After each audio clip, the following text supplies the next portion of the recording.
he was rewatching the first War Games match, and he saw how Cole was at the top corner, and Roderick Strong goes after him. And remembering last year's War Games, he goes, so is it just an annual thing for Cole to be at the top and to get dropped from the top by someone? That's funny. Right. That's really funny. Yeah, but so, getting into the match finally. Yeah, how do you want to do this, Jack? I don't know if we got to go blow for blow.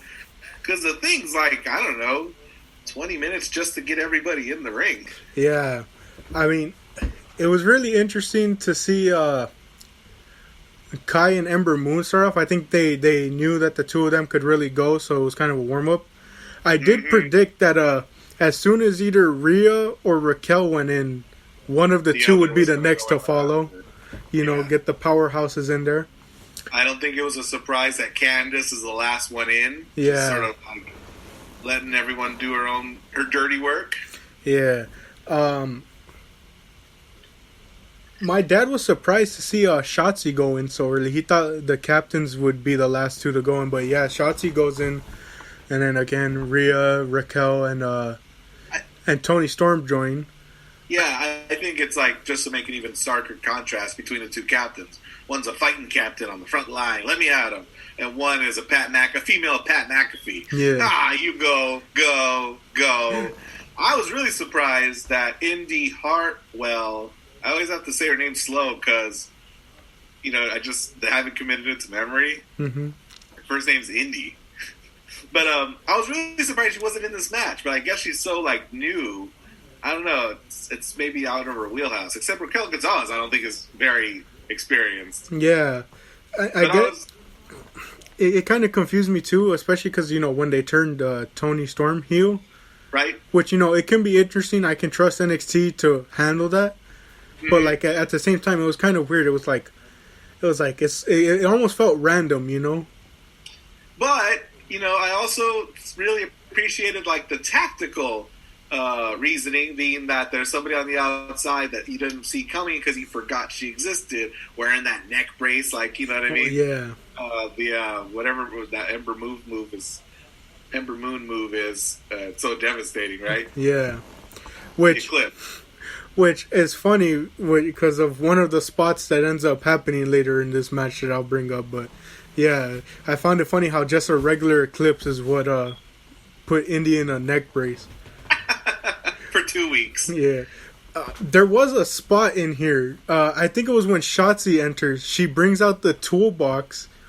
And when she brings in a crowbar too, which caught me and my dad by surprise because we looked at that and we're like, okay, that probably has to be made of some different type of material because we don't know if there's one safe way to hit someone with a crowbar. Right. But the part that I found funny to me, especially because I always take notes during these just to make sure I'm prepared for the podcast. All I wrote down was because when Shotzi opened the toolbox and got the hammer, all I wrote down was Bob the Builder because of how small the hammer was that she pulled out. It was like, yeah, I know what you mean, like that rubber mallet looking one, right?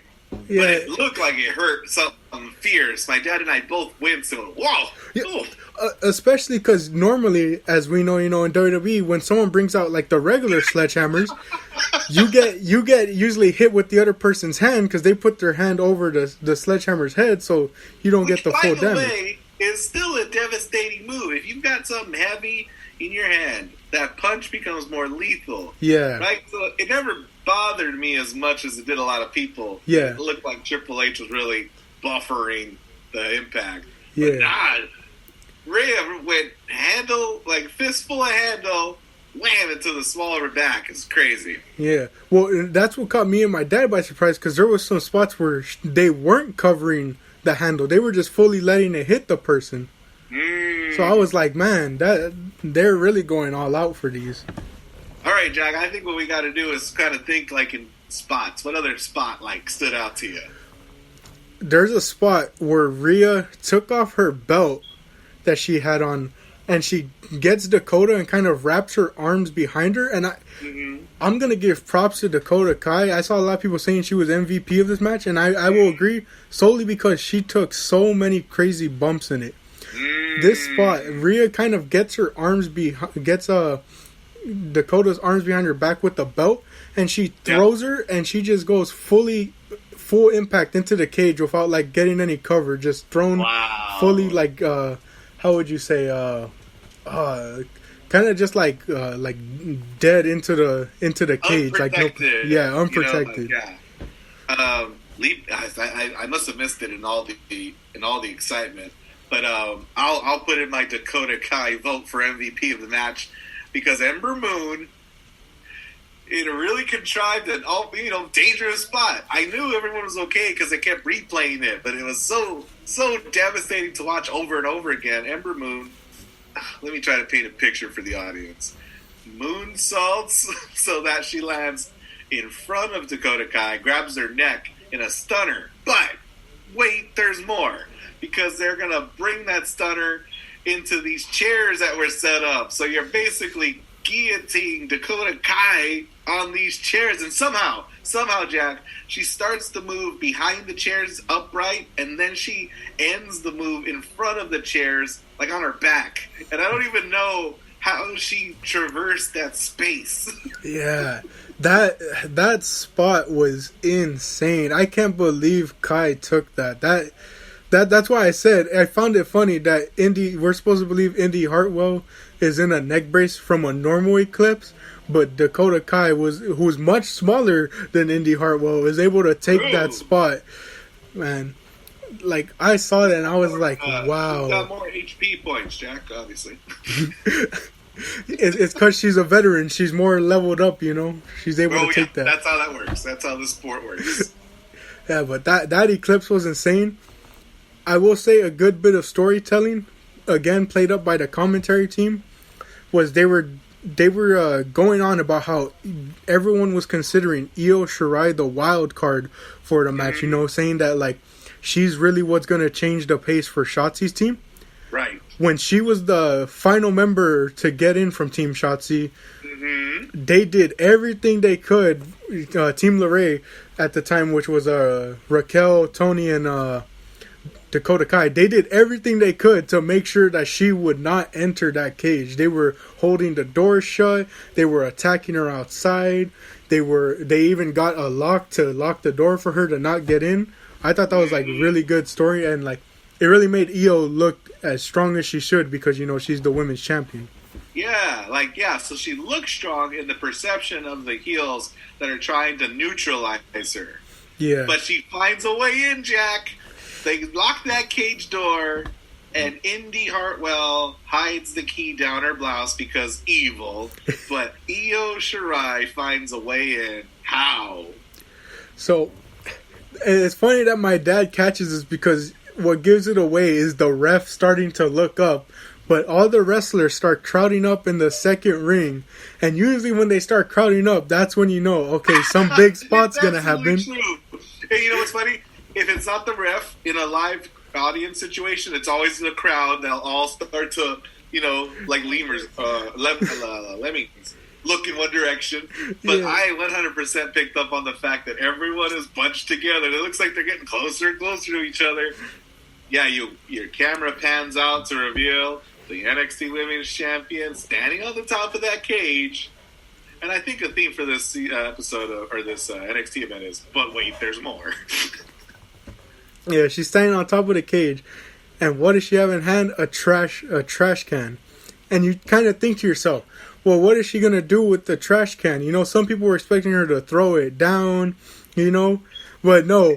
You see her with the biggest grin on her face, raise it up, and slowly put it over the top of her body, and then she dives down onto the rest of them. I love that, like, smile. You know what I mean? Like that acknowledgement that she knows that what she's about to do is absurd. Yeah, that spot was insane. It was funny. I saw some people trying to say like, "Oh, imagine if she had done a moonsault." I was like, "No, I don't know if a moonsault would work when your top half is in a trash can." So I'm glad she did the diving cross body onto everyone. If anyone could do it, she could. But like you said, I don't think the trash can would allow her to arch her back in a way I think a moonsault requires her to do. Yeah, but yeah, that spot was insane. Me and my dad absolutely loved that. Mm-hmm. Yeah. And then you later see that the trash can is somewhat result of her demise, not really like the ending of the match, but there's a spot where Dakota Kai just completely, or she puts Io in the trash can, and the trash can just gets completely flattened onto Io to the point where when she's trying to get her out for the pin, she's struggling to get her out of the trash can. Yeah, that was amazing. Yeah, that spot was insane. I was really surprised when I saw them start bringing ladders into it, because I was like, what are they going to use the ladders for? Uh-huh. And yeah, the ladder ends up coming up in two spots, actually. You're right, yeah. I was just about to kind of say it was a part of the finish, but there were actually two spots, so probably both ladders brought in were used. Yeah. So, the final spot, I mean, again, the match was just insane. There's so many spots to go over, but like a lot of them kind of aren't coming to memory. But right. One of the final spots is you have Shotzi set up the ladder, yep. and you have Candice on top of a chair.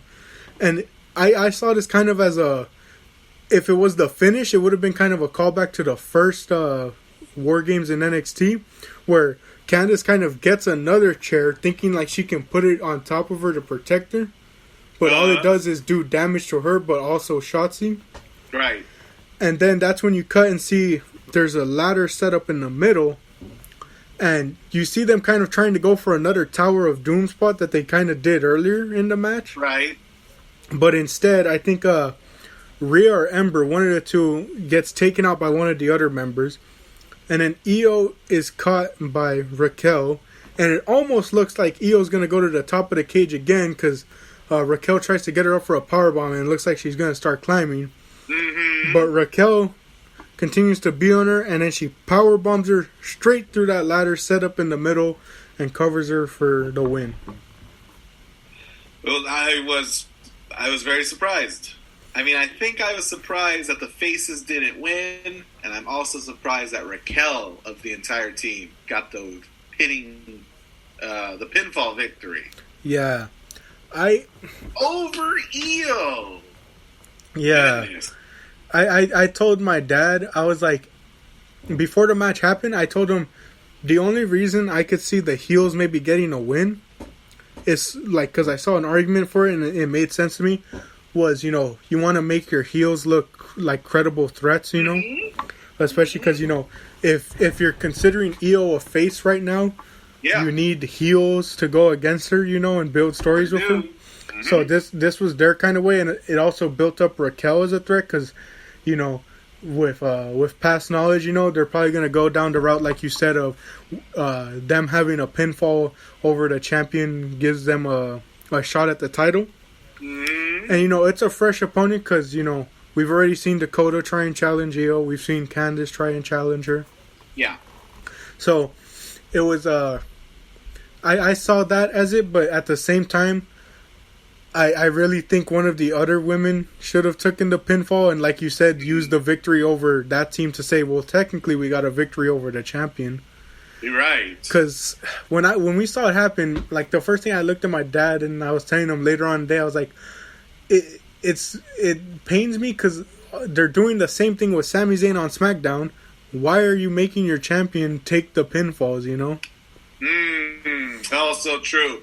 And I'll bring it up again later, perhaps in another War Games match. The wrong guy got pinned there too. Yeah.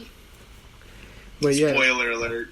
Yeah, I don't know. I'm not really too fond of champions taking pinfalls, I'm not too fond of non-wrestlers not taking the pinfall. Yeah, but overall, it continues to do booking for the future, Yeah, a solid match, an opener, and entry into the NXT history of War Games. Yeah. Before we move on, I want to know: did you think this was better than last year's women's War Game match? Nope. Yeah, same. Me and my dad said nope. Yeah, I think my first gut instinct, I'm sure I asked myself the same question yesterday, was no. There was just a whole lot of story and a whole lot of emotion in last year's. It told, I think, a better story. Yeah. this one did have a lot of good spots, but like, Mhm. you know, just